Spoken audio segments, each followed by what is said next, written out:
Hi everyone, Aaron here for Zollotech, and the iPhone 11 Pro Max and the iPhone 12 Pro Max are both basically flagships or the largest available size from each year of phone.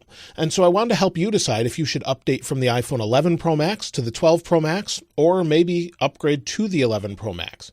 Now the first thing you need to know is that Apple no longer sells the 11 Pro Max new from apple.com or the Apple Store.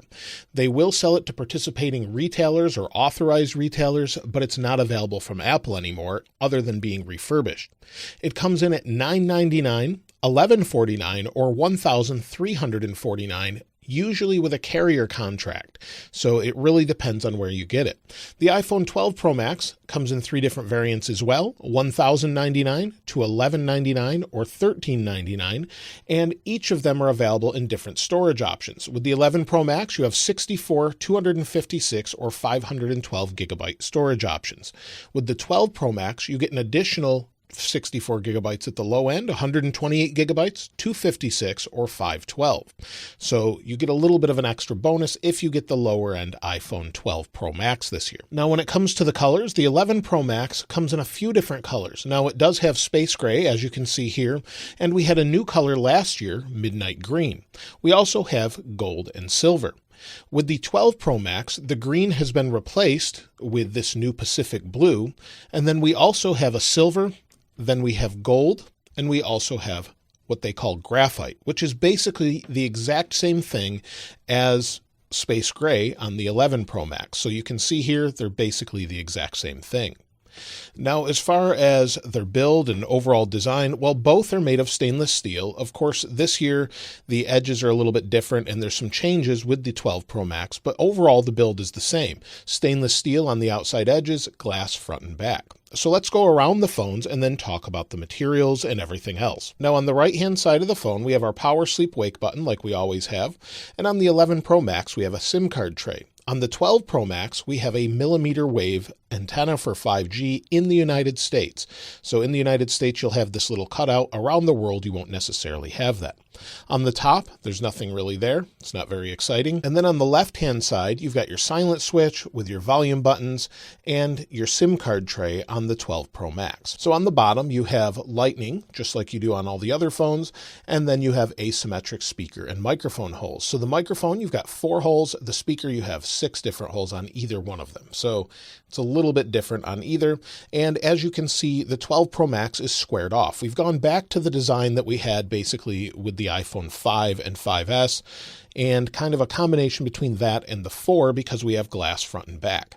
Now this year with the 12 Pro Max, you have ceramic shield, which makes it 4 times less likely to break in the event that you drop the phone. You have this matte finish on the back, which is really nice. Around the camera bump, you can see it's more of a glossy or just regular glass. And then on the front, you have ceramic shield. Now, this particular glass, like I said, is less likely to break, but I'm not sure that it's less likely to scratch. With the 11 Pro Max, after a year of use, there are a ton of scratches on it. So far, I've had yet to scratch the phone, the 12 Pro Max. The 11 Pro Max scratched much easier in my experience, so it seems like it should be a little bit more durable, but still, if you're worried about that, of course, use a screen protector. Now, the overall weight is a little bit different. The 11 Pro Max is 7.97 ounces or 226 grams, where the 12 Pro Max is 8.03 ounces or 228 grams. So it is a little bit heavier, and that's because of the cameras and a few other things. So we'll talk about those in a moment. Now, before we talk about the displays, you can see the phone is a little bit bigger with the 12 Pro Max. So not only is it a little bit heavier, but it's a little bit taller. Width, it's about the same. So it is a little bit taller, and it feels much larger because of the squared off edges. Now, as far as the displays, well, the display is larger too because of the larger squared off frame. So with the iPhone 11 Pro Max, you have a 6.5 inch, 2,688 by 1242 with 458 pixel per inch display. With the 12 Pro Max, you get a 0.2 inch size increase of 6.7 inches with 2778 by 1284 pixel resolution with 458 pixels per inch. So they're both fantastic displays. They both support True Tone, wide color P3. They have the same 800 nits of brightness in regular use. They also both go up to 1200 nits of brightness when playing playing HDR content. So they're very similar that way. They both have wide color P3 as well and have great viewing angles. You're not going to have any issues viewing them outdoors or in sunlight or anything like that, and they look great overall. So in general, they're basically the same.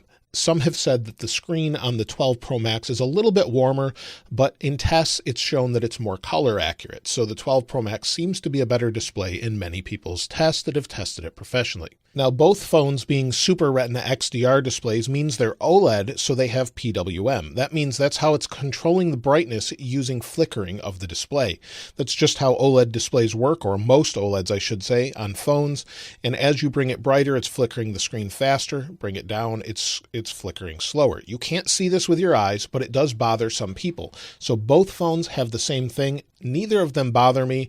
And in fact, the 12 Pro Max seems to bother me less for some reason. The 11 Pro Max, if I was tired, it would bother me a little bit, causing me to get headaches. But with the 12 Pro Max, I don't notice that at all. So that might be a little bit of a help to those that it bothers you. It's about 1 in 10 or so. Now, the iPhone 12 Pro Max and the 11 Pro Max can both play 4K HDR video, like I said. So if we go into YouTube, we'll take a look at my iPhone 12 Pro review 1 month later, and we're in HDR. So if we go to select the video resolution, let me switch to either one here.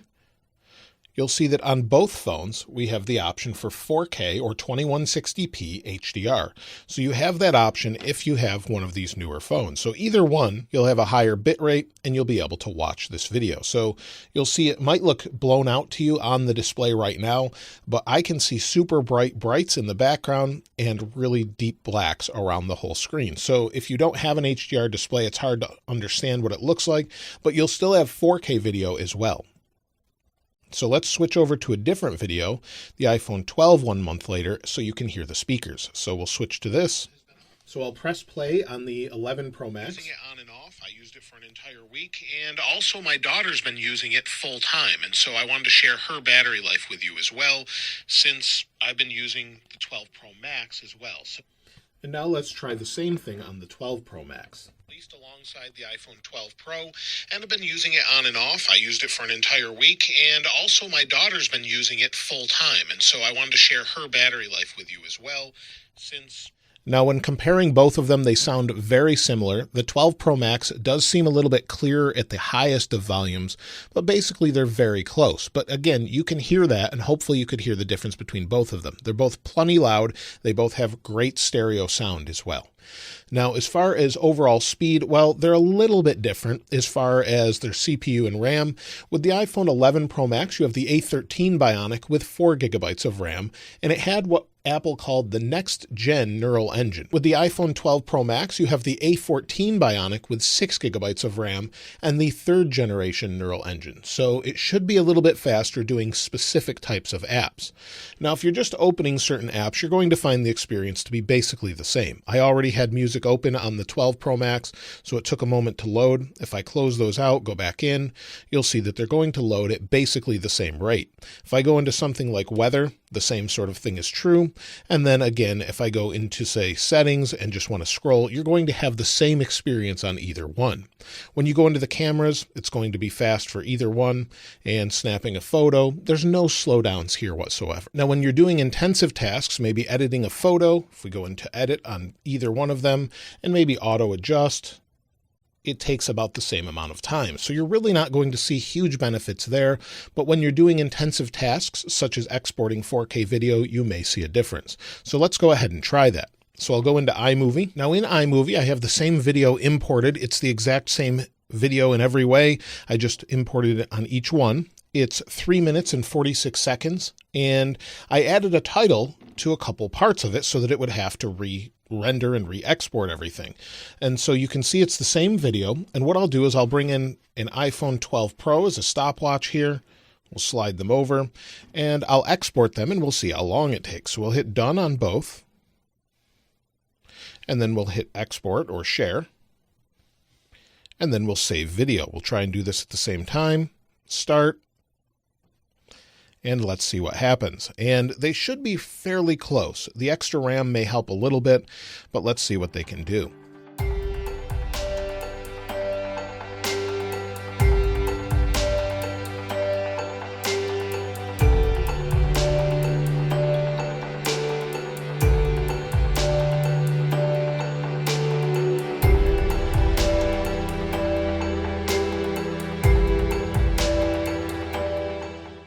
And as you can see, the differences were very minor in exporting video. So a few seconds or a couple seconds difference between each. So both are super fast. And even with the added RAM, you're not really going to see a huge benefit with exporting video unless the file is over 10 minutes long. Now, after exporting a video, the phone will usually heat up a little bit. It did get a little bit warm right around the CPU, which is near here.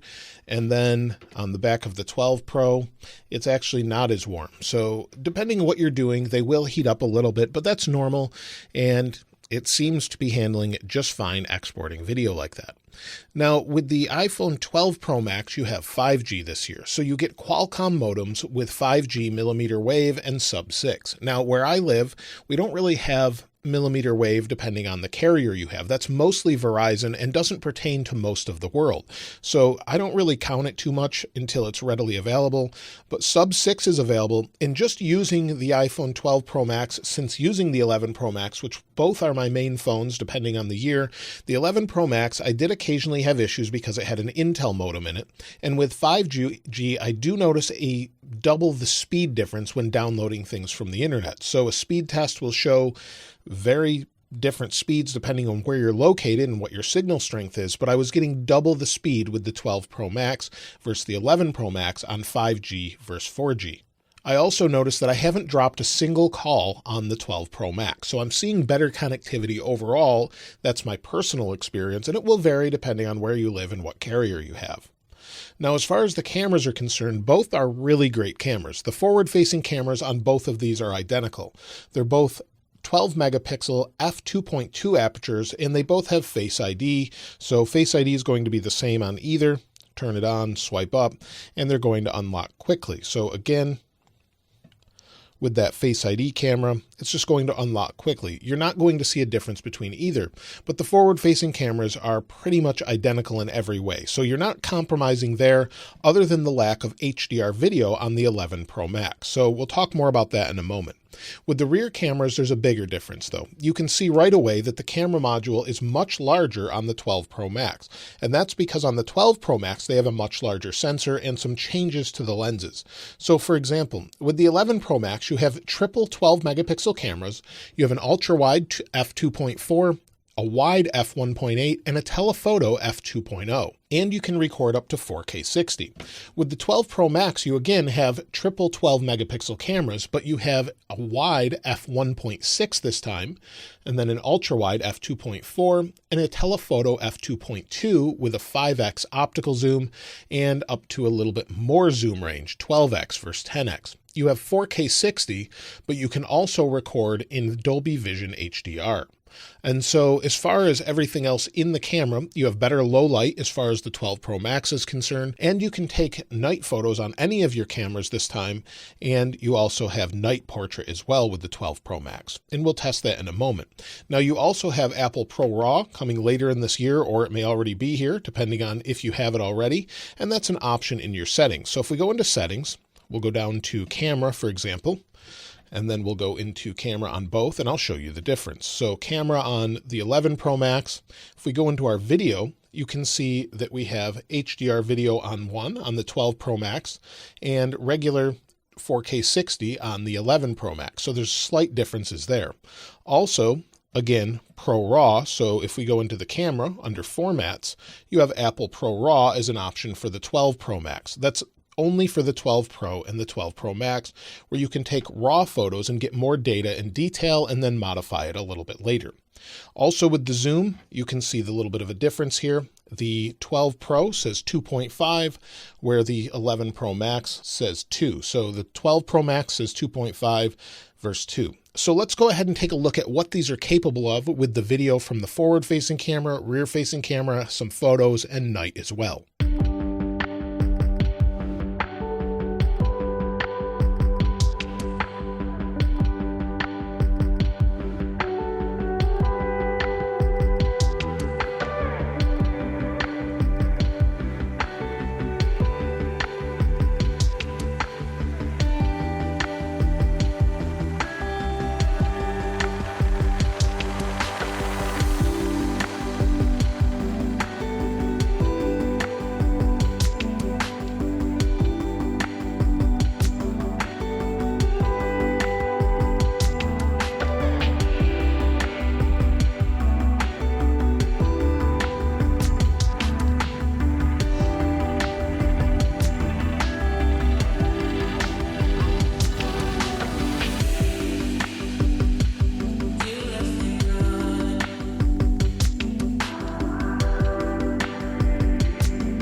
this is the forward-facing camera of the iPhone 11 Pro Max and the iPhone 12 Pro Max. Both forward-facing cameras are very similar, but the iPhone 11 Pro Max cannot do HDR, where the 12 Pro Max can. Also, you can hear the difference in the microphones on both. So here's the iPhone 11 Pro Max that I'm recording from, and here's the iPhone 12 Pro Max. So let me know which one sounds best to you and looks best in the comments below.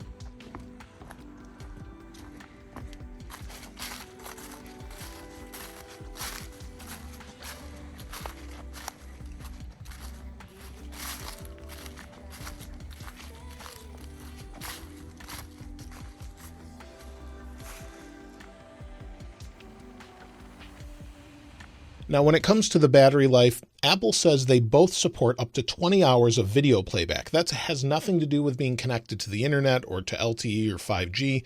That's just if you had the video downloaded onto them, despite the iPhone 12 Pro having a little bit smaller battery. So the 11 Pro Max has a 3,969 milliamp hour battery, and again, that will last 20 hours of video playback. The iPhone 12 Pro Max has a 3,687 milliamp hour battery.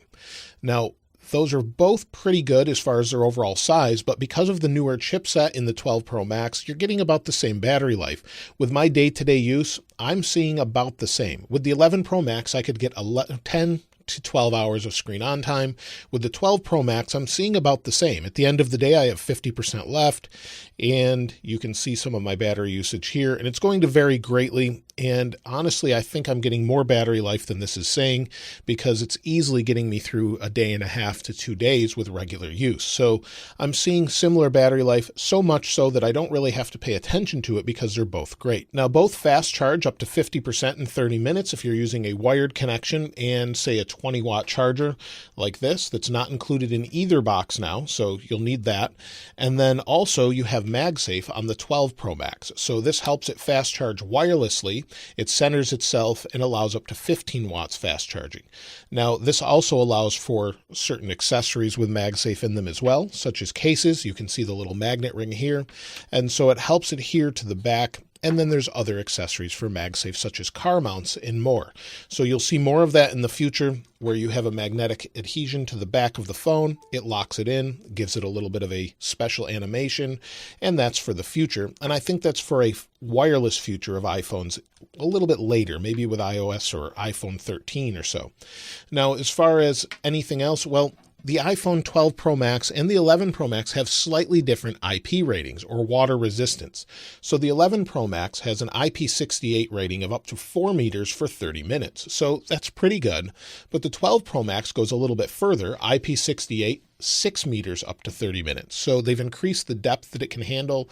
It seems to be a little bit better water sealed. Now, both are fantastic phones, but which one should you buy? Well, that really depends on which phone you already have.